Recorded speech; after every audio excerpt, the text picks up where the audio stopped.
اعوذ باللہ من الشیطان الرجیم بسم اللہ الرحمن الرحیم وبہ نستعین وهو خیر المعین نعم المولا ونعم النصیر درس الموجز فی الاصول حصہ اول الثمرة الفقهية للمسألة تظهر الثمرة الفقهية للمسألة في بطلان العبادة إذا ثبت الاقتضاء فَإِذَا كَانَ الضِّدُّ عِبَادَةً كَالصَّلَاةِ۔ ہم نے گفتگو شروع کر رکھی تھی کہ اگر مولا ایک چیز کا حکم کرتا ہے آیا یہ دلالت کرتا ہے کہ اس کی ضد خاص سے منع ہے؟ اس کے بارے میں اقوال و دلائل کو ذکر کیا۔ اب کہتے ہیں یہاں اصول میں یہ بحث کرنا اس کا ثمرہ اور فائدہ ہے کوئی فقہ میں یا نہیں ہے، اس کو بیان کریں۔ یہ جو ہم بحث کر رہے ہیں، اگر ہم کہیں کہ امر بالشیء نہی عن ضد عام خاص کا تقاضا کرتا ہے، اگر ہم قائل ہو جائیں کہ امر بالشیء نہی عن ضد خاص کا تقاضا نہیں کرتا، تو اس کا ثمرہ فقہیہ کیا ہے یا نہیں؟ یہ کہتا ہے بالکل ہے اور بہت بڑا ثمرہ ہے۔ جہاں پر مولا حکم کرے گا اگر ہم قائل ہو جائیں کہ اس کی ضد خاص سے منع ہے، یعنی مولا کہہ رہا ہے یہ کام انجام دیں اور اس کی ضد خاص کو انجام نہ دیں، اگر وہ ضد خاص عبادت ہو جیسے نماز ہے، حج ہے، زکوٰۃ ہے، خمس ہے، سمجھ آئی بات کی؟ یہ ساری عبادات ہیں۔ اگر ان کاموں کو انجام دے گا کہ جو عبادت ہے تو یہ عبادت باطل ہو جائے گی۔ اگر ہم کہیں کہ امر بالشیء نہی عن ضد خاص پر دلالت کرتا ہے، یعنی اس کی ضد خاص سے منع ہے، اس کا مطلب یہ ہے کہ مولا یہ کہہ رہا ہے اعزل النجاسۃ عن المسجد ولا تصلی فی المسجد، مسجد سے نجاست کو زائل کریں، نماز مسجد میں اس وقت نہ پڑھیں، اسی وقت میں نماز نہ پڑھیں۔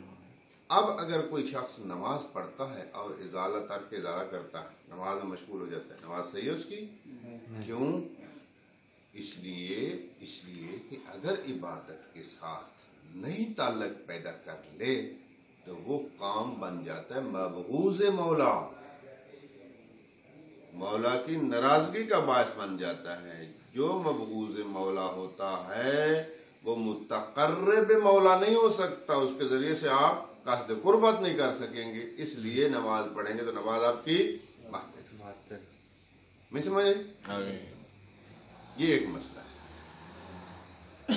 اس کے بعد دوسرے مسئلے کو جو ہے کی طرف اشارہ کرنا تھا، مفصل انشاءاللہ اگلے درس میں آئے گی۔ الفصل السابع نسخ الوجوب اذا نسخ الوجوب فهل يبقى الجواز او لا وَلَنُقَدِّمُ مِثَالًا مِنَ الْكِتَابِ بِالْعَزِيزِ فَرَضَ اللَّهُ سُبْحَانَهُ عَلَى الْمُؤْمِنِينَ تَآخِرَ۔ آج ایک بات یہ ہے، خداوند متعال کی طرف سے یا مثلا پیغمبر کی طرف سے